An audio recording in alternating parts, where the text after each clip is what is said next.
బీసీల పార్టీ ఎందుకంటే బీసీలు అంటే వాళ్ళ దృష్టిలో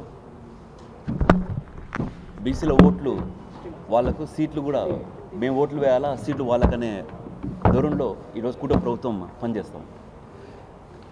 వాళ్ళు మటుకు బీసీలకు పెద్దపీట వేస్తామని చెప్పారు, కానీ బీసీలకు ఫస్ట్ వెన్నుపోటు కూర్చుందే ఈ కూటమి ప్రభుత్వం. మీరు అదే 2019 నుంచి 2024 వరకు చూస్తే ఒక కులం మతం పార్టీలు చూడకోకుండా అర్హత ఉన్న ప్రతి ఒక్కరికి చెప్పిన సంక్షేమ పథకాలు అన్ని ఇచ్చిన వ్యక్తి మా నాయకుడు వైఎస్ జగన్మోహన్ రెడ్డి గారు. ఈరోజు ఇదే కూటమి ప్రభుత్వం చెప్పిన ఒక్క హామీ అంటే ఒక హామీ కూడా నెరవేర్చుకోకుండా ఇదే అనంతపురం గడ్డపైన సూపర్ 6 సూపర్ హిట్ అని చెప్పి సదస్సు చేసిన నేపథ్యం మనం అందరం చూసినాం. ఇదే ఉద్యోగాలు కల్పించే దాంట్లో ముఖ్యంగా ఏ రాష్ట్రంలో చూసినా ఏ కాన్స్టిట్యూన్సీ చూసినా బీసీలే ఎక్కువ శాతం. ఈ ఉద్యోగాల్లో కూడా ఎక్కువ బీసీలకు వస్తుంది. ప్రైవేటైజేషన్ చేసి బీసీలకు వెన్నుపోటు వచ్చిన ప్రభుత్వం లేదా బీసీలకు వెన్నుపోటు వచ్చిన వ్యక్తి ఎవరైనా ఉన్నారంటే అది చంద్రబాబు నాయుడు. అందరం చూస్తూ ఉన్నాం, కూటమి ప్రభుత్వం ఏర్పాటయ్యి 2 సంవత్సరాలు అవుతూ ఉంది.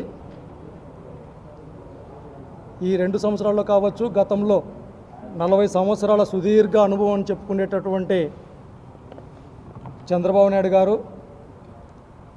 ఇది బీసీల పార్టీ తెలుగుదేశం పార్టీ అని చెప్పుకునేటటువంటి చంద్రబాబు నాయుడు గారు, లేకపోతే ఒక్కొక్క ఎన్నికలప్పుడు ఒక్కొక్కసారి ఇది బీసీలకు వెన్నుముక అని చెప్పుకునేటటువంటి చంద్రబాబు నాయుడు గారు, ప్రతి ఎన్నికల సందర్భంలో ఈ రాష్ట్రంలో ఉన్నటువంటి బీసీలను మభ్యపెట్టడం, మోసం చేయటం ఆనవాయితీగా మారింది. ఈ రాష్ట్రంలో బీసీలను అండగా ఉండి హక్కున చేర్చుకొని అభివృద్ధి పథాన నడిపినటువంటి ఏకైక నాయకుడు మా నాయకుడు జగన్మోహన్ రెడ్డి గారు. ప్రతి ఒక్క విషయంలో ప్రతి ఒక్క రంగంలో కూడా బీసీలకు పెద్దపీట వేసి ఒక పక్కన వార్డు మెంబర్లతో సహా మొదలు పెడితే రాష్ట్ర స్థాయి మంత్రుల పదవుల వరకు ఈ దేశ చరిత్రలో ఎక్కడా లేనటువంటి విధంగా బీసీలకు రాజకీయంగా అండగా నిలిచి నాయకత్వ పగ్గాలు అప్పచెప్పినటువంటి గొప్ప వ్యక్తి, సామాజిక న్యాయాన్ని సమానత్వాన్ని ఈ రాష్ట్రంలో నిజం చేసినటువంటి వ్యక్తి జగన్మోహన్ రెడ్డి గారు.